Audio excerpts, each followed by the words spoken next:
রাজনৈতিক দলের লক্ষ্য আদর্শ কি, পুঁজি কি? রাজনৈতিক দলের পুঁজি হচ্ছে জনগণ, লক্ষ্য আদর্শ হচ্ছে জনগণের আস্থা এবং বিশ্বাস, ভালোবাসা।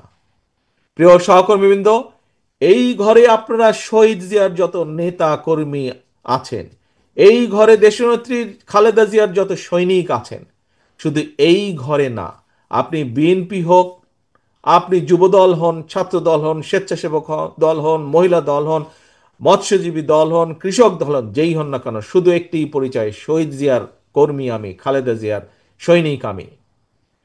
এই ঘরেই শুধু না, সারা সারা বাংলাদেশে, সমগ্র বাংলাদেশে শহীদ জিয়া খালেদা জিয়ার যত নেতাকর্মী আছে, প্রত্যেককে প্রত্যেককে সতর্ক থাকতে হবে, সচেতন থাকতে হবে একটি বিষয়, যে এমন কিছু করা যাবে না যেখানে আমাদের প্রতি জনগণের আস্থা এবং ভালোবাসা নষ্ট হোক, বিশ্বাস নষ্ট হোক।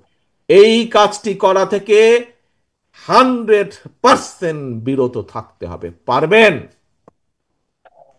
পারবেন আপনারা? আমাদেরকে পারতে হবে ইনশাআল্লাহ। ধন্যবাদ। আমাদেরকে পারতে হবে, আমাদের চেষ্টা করতে হবে। একজন আরেকজনের দিকে নজর রাখবেন, যাতে আপনার পাশের সহকর্মীটি এমন কোনো কাজ না করে যাতে করে দল ক্ষতিগ্রস্ত হয়। একই সাথে, এটার সাথে 2 নম্বরে যাবার আগে 1 নম্বরেরই একই সাথে আরেকটি বিষয় খেয়াল রাখতে হবে। প্রিয় সহকর্মীবৃন্দ, এই ঘরে যারা আছেন আপনারা, আমি একটু আগেই বলেছি, আমার ধারণা, আমি মনে করি প্রায় প্রত্যেকেই আপনারা গায়েবী মামলার শিকার হয়েছিলেন। হয়েছিলেন না?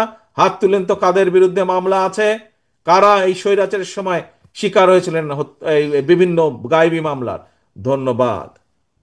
আপনারা অত্যাচার নির্যাতনের শিকার হয়েছিলেন। আপনারা বছরের পর বছর আদালতের বারান্দায় ঘুরেছেন।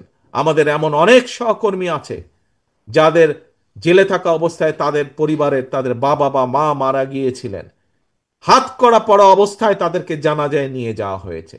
আমাদের নেতাকর্মী আছে, হাত করা পড়া অবস্থায় হাসপাতালের বারান্দায় মৃত্যুবরণ করেছে বিনা চিকিৎসায়।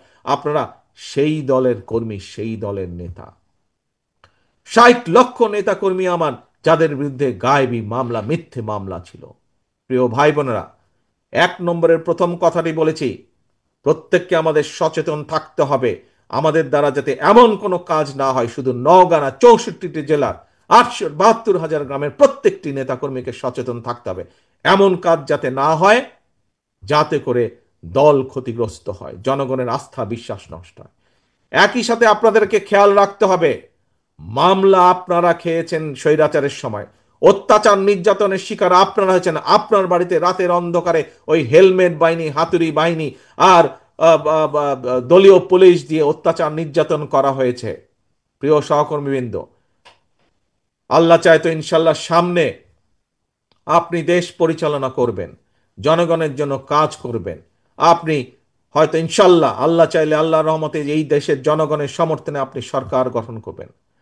আপনার পিছে কিন্তু এখন অনেক ঘুঘু ঘুরঘুর ঘুরঘুর ঘুরঘুর করছে। এই ঘুঘুদের প্রতি খেয়াল রাখতে হবে। এই ঘুঘুরা কারো না, এই ঘুঘুরা শুধু নিজের স্বার্থ বুঝে। তারা আসবে, তারা আপনাকে ব্যবহার করবে, তারা আপনার সুনাম নষ্ট করবে, নিজেদের স্বার্থ অধিকার করবে। তারা দলের সুনাম নষ্ট করবে, নিজেদের স্বার্থ অধিকার করবে, আবার সুসুর করে দুঃসময় দেখলে তারা পালিয়ে যাবে।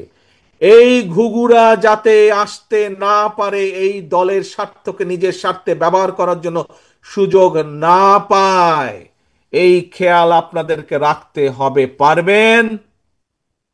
পারবেন এই ঘুঘুদেরকে দূরে রাখতে?